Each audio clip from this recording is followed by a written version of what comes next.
পশুর চামড়া নেওয়া হচ্ছে সাভারের হেমায়েতপুরের বেসিক চামড়া শিল্পনগরে। সেখানে আছেন সহকর্মী আরিফ হোসেন, বিস্তারিত জানবো তার কাছে।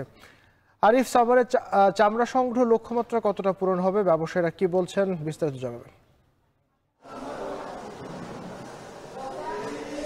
আবির, শুধু এই সাভার নয়, সারা বাংলাদেশে চামড়ার যে লক্ষ্যমাত্রা নির্ধারণ করা হয়েছিল ৮০ থেকে ৮৫ লাখ, সেই লক্ষ্যমাত্রা পূরণ হচ্ছে না বলে আপাতত ধারণা করছেন এখানে যারা ট্যানারি ব্যবসায়ী রয়েছেন। তারা বলছেন যে আগের বছরগুলোতে যেই চামড়া আসতো এবছর অপেক্ষাকৃত কিন্তু কম কোরবানি হয়েছে, এর কারণে সেই লক্ষ্যমাত্রা পূরণ নাও হতে পারে বলে একটা প্রাথমিকভাবে ধারণা করছে। আপনি দেখছেন 12টার পর থেকে মূলত এই যে সাভারের হেমায়েতপুরের চামড়া শিল্প নগরী রয়েছে, এই নগরীতে একের পর এক ট্রাক আসা শুরু করে এবং এখানের যারা দেখছেন কাজ করছে এরা কিন্তু সবই মৌসুমী শ্রমিক। তারা প্রতিটি চামড়ায় এই যে লবণ দেওয়ার জন্য এখানে 6 থেকে 7 কেজি করে লবণ প্রতিটি চামড়ায় দেওয়ার প্রয়োজন পড়ে। চামড়ার অবশ্য আকার ভেদে এই লবণের পরিমাণটাও নির্ধারণ করে, সেক্ষেত্রে তারা 50 থেকে 60 টাকা করে এক একটি চামড়ার ক্ষেত্রে পান এবং ওই উপর থেকে নামানোর জন্য পান 10 টাকা করে। সবকিছু মিলিয়ে এখানে এই ব্যবসায়ীরা মনে করছেন এবং যারা মৌসুমী শ্রমিক রয়েছেন তারা কাজ করছেন, তবে অনেককে আমরা দেখেছি বাইরে দাঁড়িয়ে থাকতে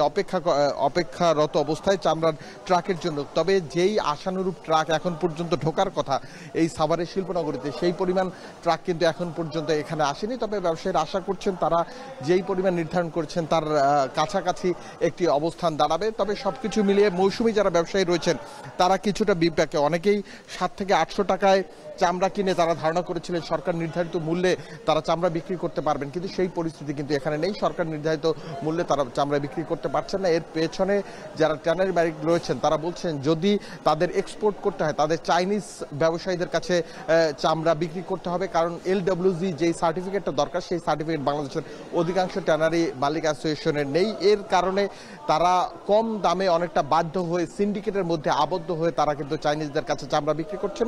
এর ফলে বাংলাদেশ লুজার হচ্ছে এবং ব্যবসায়ীরা লুজার হচ্ছে।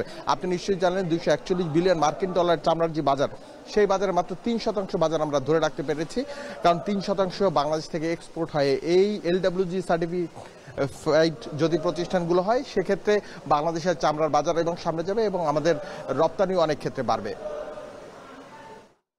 আরএফএল ওয়াটার পাম্পের অটো থার্মাল টেকনোলজি, যা বেশি হিটে নষ্ট হয় না, শতভাগ মসৃণ ব্রাশ ইম্পেলার নিশ্চিত করে অধিক পানির flow. RFL water pump on করলে